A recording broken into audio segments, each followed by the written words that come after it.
त्यामध्ये हप्ता वितरणाला सुरुवात झालेली आहे. महिलांना सन्मान निधी मिळण्यास सुरुवात झाली असल्याचं अदिती तटकरे म्हणाल्या. महिन्याच्या हप्त्याच्या वितरणाची सुरुवात, सन्मान निधीच्या वितरणाची सुरुवात आपण आजपासून करत आहोत.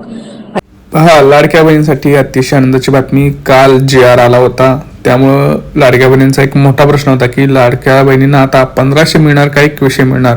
खूप मोठा प्रश्न आहे. भरपूर लाडक्या बहिणी आपल्याला कमेंट सेक्शनमध्ये विचारत होत्या आणि भरपूर लाडक्या बहिणींनी कालच्या व्हिडिओला सुद्धा चांगला प्रतिसाद दिला. त्यांचे धन्यवाद. आणि कमेंट्स करायला विसरू नका, पटकन कमेंट्स करा कोणाकोणाला मे महिन्याचा हप्ता आला होता, कारण त्यांच्यासाठी एक महत्त्वाची बातमी पुढे आहे. ज्यांना हप्ता आला नव्हता त्यांच्यासाठी सुद्धा एक महत्त्वाची बातमी पुढे सांगणार आहे, त्यामुळे व्हिडिओ खूप महत्त्वाचा असणार आहे. सगळ्यात महत्त्वाचा प्रश्न आहे की हा JR आहे आणि JR मध्ये जर आपण बघितलं तर माहे जूनसाठी 309 कोटी रुपयांचा निधी हा जमा करण्यात आलेला आहे. तुम्ही इथं बघू शकता, हा JR मध्ये वाचू शकताय. तर त्यामध्ये सगळ्यात महत्त्वाची अट आहे की पहिली तर EKYC. मला कमेंट्समध्ये सांगा कोणत्या कोणत्या लाडक्या बहिणींची EKYC झालेली आहे आणि कोणत्या कोणत्या लाडक्या बहिणींची EKYC ही राहिलेली आहे. बघा, आपल्याला माहिती आहे हप्ता येतो, जर महिन्याला हप्ता येतो, पण हप्ता येण्याची तारखा बदलतात, नियम बदलतात किंवा त्याच्यामध्ये अजून काही नवीन अटी किंवा नियम सुद्धा येऊ शकतात. आता सर बहिणी तर खुश होणारच आहे, कारण आदिती तटकरे मॅडम यांनी सांगितलेलं आहे की आता जून महिन्याचा हप्ता हे येणार आहे. पण गेल्या 2 दिवसाखाली एक महत्त्वाची बातमी आली होती, ती म्हणजे जे पंतप्रधान आहेत त्यांचे आर्थिक सल्लागार आहेत त्यांनी स्वतः सांगितलं होतं की लाडक्या बहिणींना 1500 रुपये हे पुरत नाहीत, तर त्यांचे जे काही हप्ता आहे तो वाढवला गेला पाहिजे. आणि एवढंच नाही तर आपले जे राज्याचे उपमुख्यमंत्री एकनाथ शिंदे आहेत यांनी सुद्धा सांगितलं होतं की आम्ही योग्य वेळी 1500 चे 2100 रुपये करू. म्हणजे आता योग्य वेळी म्हणजे कधी, तर ह्याच वेळेची वाट पाहत होते का हे असं आपण म्हणावं लागेल, कारण ही घोषणा करून त्यांना 6 महिने झालं ऑलरेडी, बरोबर. आणि आता बरोबरच आर्थिक सल्लागार पंतप्रधानांनी सुद्धा घोषणा केलेली आहे. म्हणजे आपण जर बघितलं तर आता आपल्याला जूनचा महिना 2100 रुपये येणार का, हा एक सगळ्यात मोठा प्रश्न पडतो. पण एक तुम्हाला मी ह्याच्यावरती सांगू इच्छितो की जूनचा महिना जो आहे त्याचा जर आपण निधी बघितला तर 309 कोटी आहे. तर ह्या निधीमध्ये 2100 रुपये देणं तरीच मला सहज वाटत नाही, कारण जवळचा जो निधी आहे तो तेवढाच निधी आहे, बरोबर. तेवढ्याच पात्र लाडक्या बहिणी आहेत आणि 1500 रुपयांनी जर आपण बघितलं दरवेळेस तेवढाच निधी हा आपल्याला येतो दरवेळेस, कधी कमी कधी जास्त सुद्धा येतो. पण आता आपल्याला हे बघायचं की मग जूनचा हप्ता येणार का, तर माझं एक असं वैयक्तिक आहे की जून महिन्याचा हप्ता जो आहे तो तुम्हाला 1500 रुपयाचा येईल. अजून त्याच्यावरती JR आलेला नाही.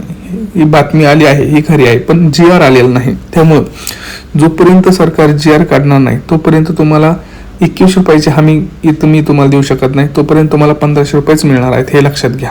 त्यामुळं जूनचा हप्ता हा 1500 रुपयाचा येईल. मग तुम्ही म्हणाल की मग JR आल्यानंतर जुलैचा हप्ता 2100 रुपये येऊ शकतो का, तर हो, जुलैचा हप्ता 2100 येऊ शकतो. पण त्यासाठी तुम्हाला आधी काय आला पाहिजे, JR आला पाहिजे सरकारकडनं, गव्हर्नमेंटकडनं प्रॉपर JR आला पाहिजे, त्याच्यावरती अंमलबजावणी हे सगळे झाले पाहिजे, बरोबर. जसं की उपमुख्यमंत्र्यांनी सांगितलं होतं की आम्ही योग्य वेळ तुम्हाला 2100 रुपये देऊ, तर कदाचित ही योग्य वेळ ह्या पुढच्या महिन्यातच असू शकते आणि पुढच्या महिन्यातच भरपूर लाडक्या बहिणींना हे पैसे सुद्धा येऊ शकतात. त्यामुळं तिथं आपण जर बघितलं तर जुलैचा जो महिना आहे जुलैच्या महिन्यात भरपूर लाडक्या बहिणींना 2100 रुपये सुद्धा मिळण्याची तिथं शक्यता आहे. तर आता भरपूर लाडक्या बहिणीचा प्रश्न उठतो की मग दादा आम्हाला मे महिन्याचा हप्ता आला नाही. बरं, ज्या लाडक्या बहिणींना मे महिन्याचा हप्ता येणार नाही, आला नाही, त्यांना जूनचा सुद्धा हप्ता येणार नाही हे लक्षात घ्या, कारण मे महिन्याची जी यादी पुढे जात असते उलट त्या यादीतून नावं कमी होत असतात, त्यात ऍड होत नसतात. जर ऍड करायची असेल तर तुम्हाला काही महत्त्वाची कामं करावी लागतील. ती कामं मी तुम्हाला आता सांगतोय. ती कामं म्हणजे काय, तर पहिल्यांदा तुम्हाला तुमचं उत्पन्नाचा दाखला काढून घ्या 2.5 लाख रुपयापर्यंतचा. दुसरी गोष्ट तुमचं आधार कार्ड अपडेट करून घ्या. त्यानंतर तुमचा जो ॲप्लिकेशन नंबर आहे तो ॲप्लिकेशन नंबर काढा आणि महिला व बालविकास विभागाकडे जा. विभागामध्ये गेल्यानंतर तुम्हाला त्यांना सांगायचं की माझा लाभ जो आहे तो बंद झालेला आहे आणि ही माझी कागदपत्र आहे, तर मला तो फॉर्म द्या. कुठला, लाडकी बहीण योजनेचा लाभ सुरू करण्याबाबत असा त्या फॉर्मचा विषय आहे. त्यांना म्हणा की मला पुन्हा एकदा माझी लाडकी बहीण सुरू करायची आहे, त्यासाठी मला जे काही डॉक्युमेंट आहेत ते मी आणलेले आहेत, तर कृपया करून मला तो फॉर्म द्या.